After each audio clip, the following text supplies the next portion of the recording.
Bienvenue sur Digital News 41.25. L'actualité s'ouvre sur un paradoxe frappant.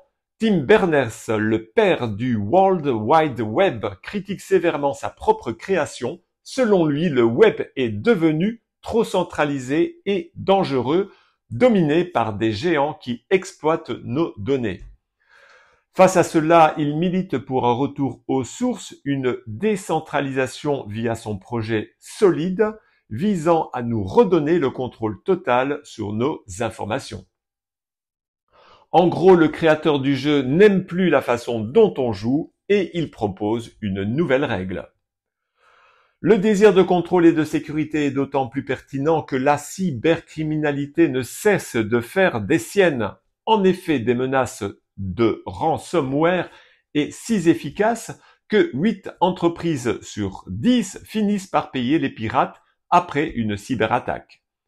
Elles préfèrent cracher la rançon pour reprendre l'activité rapidement plutôt que de perdre un temps précieux à la restauration de leur système. C'est le prix donc exorbitant de l'urgence. Et si les menaces ne suffisaient pas, l'Europe se retrouve à un carrefour critique concernant la vie privée. Une réunion décisive sur le projet Chat Control pourrait décider de l'avenir de nos conversations privées. Officiellement, pour lutter contre la pédopornographie, le texte obligerait les plateformes de messagerie à analyser toutes les communications privées de manière automatisée. Les critiques y voient une inquiétante surveillance de masse et une atteinte au secret des correspondances. Le débat est houleux, sécurité ou liberté, il va falloir trancher. D'un côté, nous avons des mises en garde apocalyptiques. L'un des parrains de l'IA alerte sur un risque d'extinction de l'humanité, craignant des systèmes super intelligents aux objectifs incontrôlables. Un cri d'alarme qui rappelle l'urgence d'aligner l'IA sur les valeurs humaines. De l'autre côté, l'IA pose déjà un problème très concret et très terre-à-terre, l'environnement.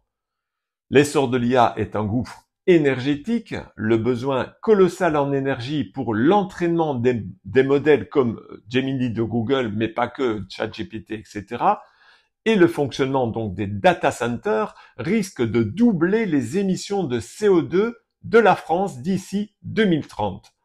Un coût caché qui met une pression énorme sur les objectifs climatiques. Le dilemme est là.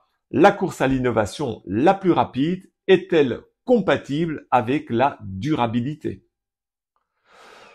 Heureusement, l'innovation tente aussi de se défendre face à la domination des géants comme ChatGPT. Une alternative discrète gagne du terrain. L'IA locale.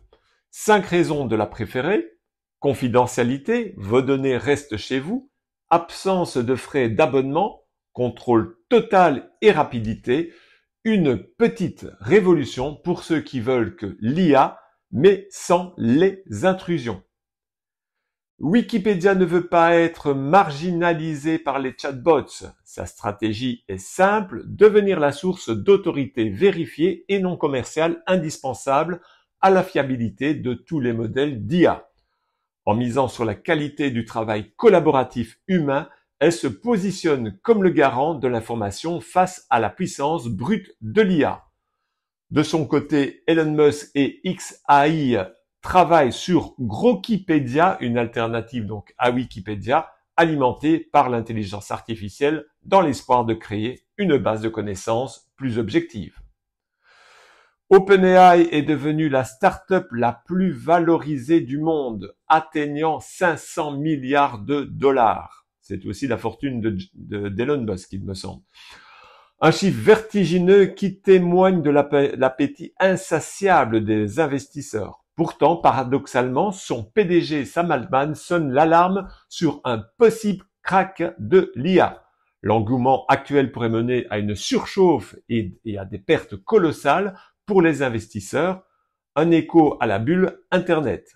À noter, la numéro 2 française d'OpenAI défend l'idée que ces montants sont justifiés car l'IA est une technologie fondamentale comparable à l'électricité qui nécessite des infrastructures massives. Et pour rentabiliser cette valorisation astronomique, OpenAI a une nouvelle stratégie, la publicité sur sa version gratuite de ChatGPT. L'objectif est d'atteindre 2,5 milliards de dollars de revenus grâce à des publicités contextuelles et non intrusives, transformant le chatbot en un concurrent sérieux des géants de la publicité en ligne comme Google. Mais le grand coup de la semaine, c'est que ChatGPT devient une véritable plateforme d'application, un peu comme un App Store. Grâce à AgentKit et à la possibilité d'intégrer des plugins tiers, le chatbot se connecte désormais à des services externes pour des tâches complexes. Par exemple, réserver un vol, coder, gérer des projets, mais aussi gérer sa musique avec Spotify, par exemple. Ce pivot stratégique qui transforme ChatGPT d'un simple outil conversationnel en un écosystème d'automatisation. L'intelligence n'est pas sans conséquence sur le marché de l'emploi. Une étude OpenAI révèle que ChatGPT est techniquement capable de prendre en charge une part significative des tâches de 44 professions différentes. Sam Altman est plus précis en prévoyant que l'IA automatisera 30 à 40% de l'ensemble des tâches humaines dans un futur proche. Un signal fort qui pousse à repenser l'éducation et la formation. La publicité numérique est bousculée, il faudra bientôt acheter de la visibilité dans les réponses des LLM plutôt que des clics, car les IA répondent directement, rendant les liens externes moins pertinents. Et même Hollywood tremble, une actrice 100% IA a fait ses débuts au cinéma, soulevant des questions éthiques sur l'avenir de la profession. En parlant d'intelligence artificielle et d'Elon Musk, son robot Optimus a réussi l'exploit d'enfiler une aiguille, preuve d'une dextérité motrice extrême, même si le pionnier Rodney Brox critique encore le battage médiatique autour de ces robots humanoïdes qu'il juge encore en phase de balbutiement. Enfin, deux annonces de géants. Meta, Facebook, construit un nouveau câble sous-marin massif pour relier l'Asie et les États-Unis avec une capacité de 570 terabits par seconde, une réponse directe à l'explosion de la demande de données. Et pour finir sur une note plus personnelle, WhatsApp prépare une révolution de la confidentialité en permettant bientôt l'utilisation d'un pseudonyme à la place du numéro de téléphone, modernisant l'application pour l'usage des réseaux sociaux. C'est tout pour cette semaine. Rendez-vous dans ma bio pour en savoir plus. À la semaine prochaine pour une nouvelle revue de presse digitale. Un grand merci.